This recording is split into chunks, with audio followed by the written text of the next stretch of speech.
knowing someone might get you killed, would you still do it? This isn't a thought experiment. It was daily life in Sarajevo during the longest siege in a modern city. The Cellist of Sarajevo by Steven Galloway isn't about heroism or victory. It's about the moments where you choose between kindness and survival, knowing either choice could cost you everything.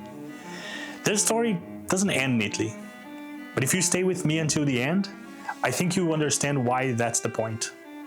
Imagine waking up every morning knowing that today might be the day you don't come home.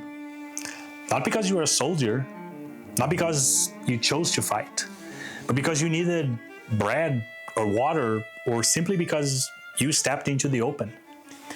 Imagine living in a city where silence is dangerous and routine can get you killed, where music, something meant for joy, becomes an act of resistance. This is Sarajevo under siege. And this is what the Cellist of Sarajevo asks us to sit with. Not how wars are fought, but how people stay human when everything human is under threat. Bosnia and Herzegovina is a small country in the Balkans, shaped by overlapping cultures, religions, histories. For decades, people lived side by side. Bosniaks, Serbs, Croats, sharing neighborhoods, schools, and cafes. But in 1992, Bosnia voted for independence from Yugoslavia. What followed was not just a political conflict, but a violent unraveling of daily life. The war lasted from 1992 until around 1995. More than 100,000 people killed. Over 2 million people were displaced. That's nearly half of the country. Sarajevo, the capital, was surrounded by hills lined with artillery and snipers. And for almost 4 years, the city was cut off, shelled, and slowly exhausted. Electricity failed, water ran out, food became scarce. But people stayed, and life somehow continued. What the novel makes painfully clear is that this war was fueled not only by weapons, but by the idea that difference itself was dangerous. Neighbors who lived together for generations were suddenly sorted into categories that matter more than names or friendships. Identity became a sentence. Accents, surnames, religion, once ordinary details, were turned into reasons to hate, exclude, or kill. People were reduced to labels instead of lives. The siege isn't just about bombs, it's about time. It stretched days into years. It turns waiting into a form of suffering. It makes ordinary decisions feel unbearable. Under siege, nothing is neutral. Crossing the street becomes a calculation. Standing near a window feels reckless. Even gathering with others is dangerous. The goal of the siege isn't only to destroy buildings, it's to drain hope. It's to make daily life feel so impossible that people break from the inside. That is the psychological terrain the Cellist of Sarajevo lives in. When you walk through Sarajevo today, the war doesn't announce itself loudly, it whispers. I saw it while traveling through Bosnia. Bullet holes still mark apartment buildings, shell scars remain on walls and sidewalks. Some of these wounds were never repaired. In city squares, you'll see Sarajevo roses, which are mortar craters filled with resins, marking where civilians were killed. They don't come with plaques. They don't explain themselves.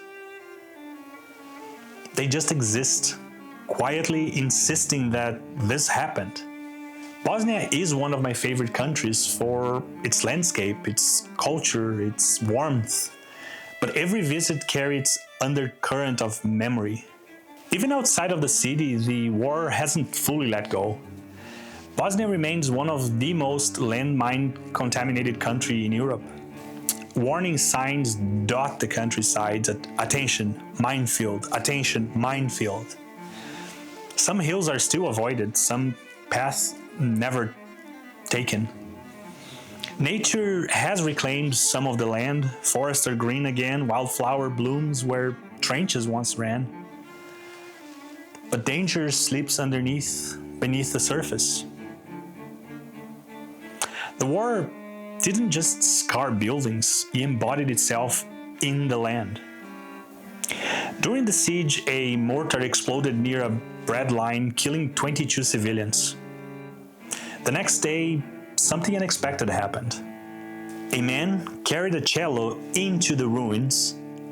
He wore a tuxedo, and he played Albinoni's Adagio. He returned every day for 22 days. This moment, real, quiet, and defiant, inspired the Cellist of Sarajevo. This is a real story. The music didn't stop the war. It didn't protect anyone. But it did reclaim something that violence couldn't reach. Presence, dignity, choice. The Cellist of Sarajevo isn't a novel about battles or politics. It's about moments.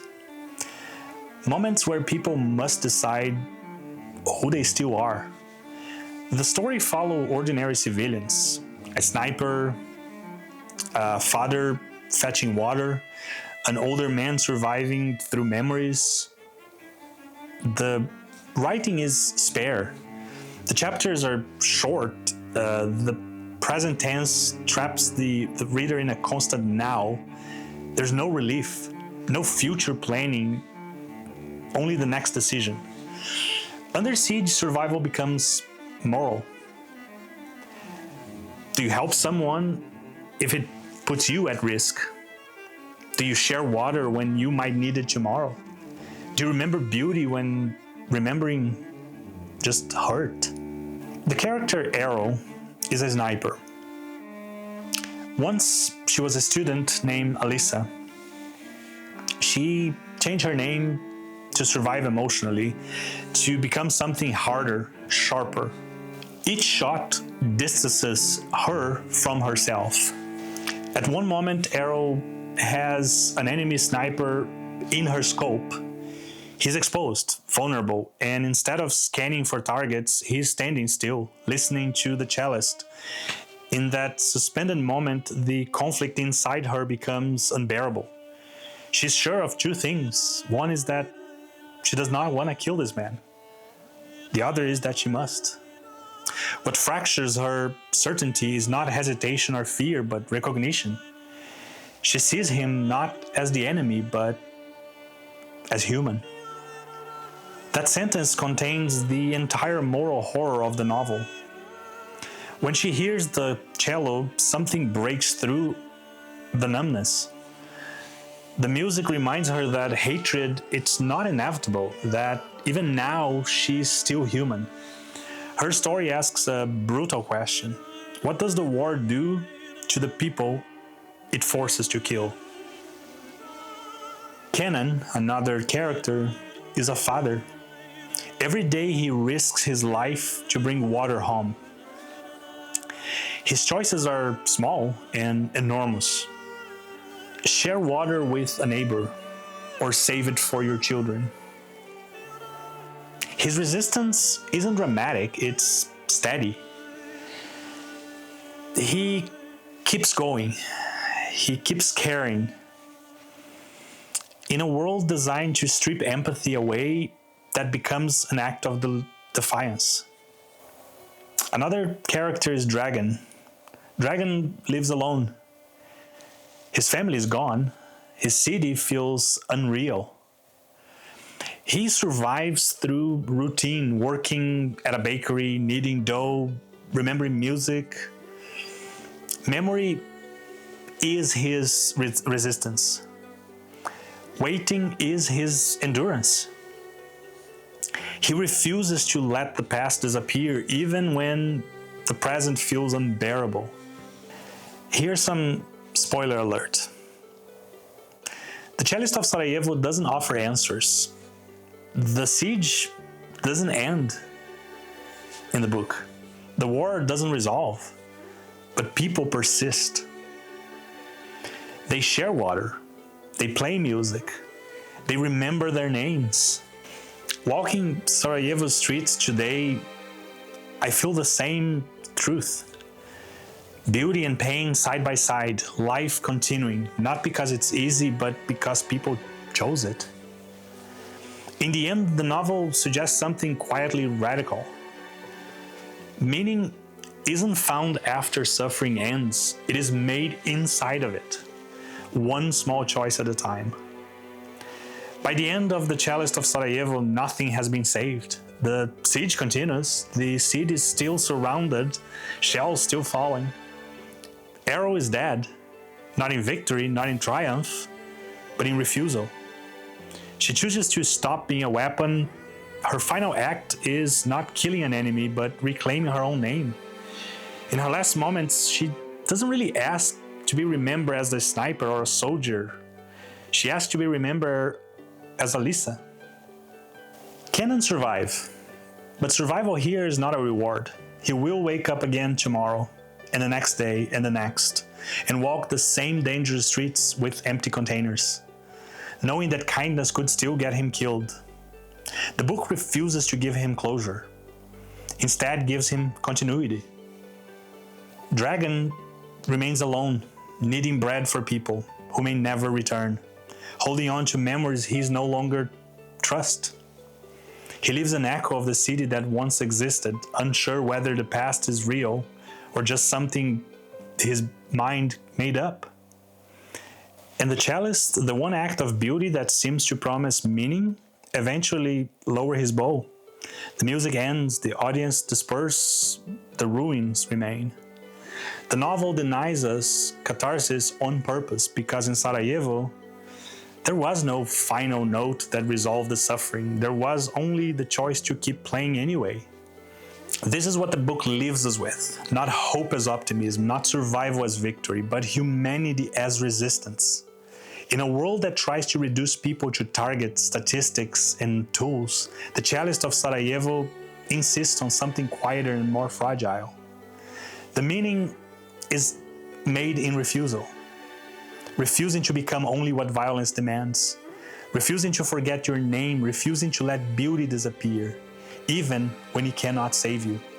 When I visit Sarajevo and walk through the streets past bullet-scarred walls and red roses set into the pavement, I think of that bow touching the strings. I think of the city that was never rescued, only endured.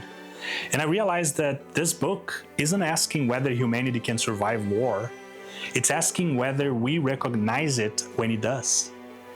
Briefly, painfully, and at an unbearable cost. This was The Cellist of Sarajevo by Steven Galloway. A fantastic book, highly recommend. Make sure that you understand it is a book about war. It is about a very tragic war during the early days of Bosnia after Yugoslavia. So when you read it, make sure that you are in the right mind because the book does talk about very sensitive subjects. I appreciate you staying with me until the end. I appreciate you joining me for this book review. It was a really good book, as many others that I've read, and I highly recommend. This is part of a series, A Book from Every Country. The country, Bosnia and Herzegovina. The book, The Cellist of Sarajevo by Steven Galloway. It's been quite a journey, and I'm learning a lot about each country that I read, and this was no different. Highly recommend you read this book. It does talk about very sensitive subject with painful detail, just like some others that I read. So I'm warning you, but I'm still recommending it. I'm still saying go and read it. It's a very good book. Don't expect a closure, like I said. It doesn't end neatly, but it will leave you thinking for hours or even days after you finish. I really appreciate you, and thank you very much. I'll see you in the next one.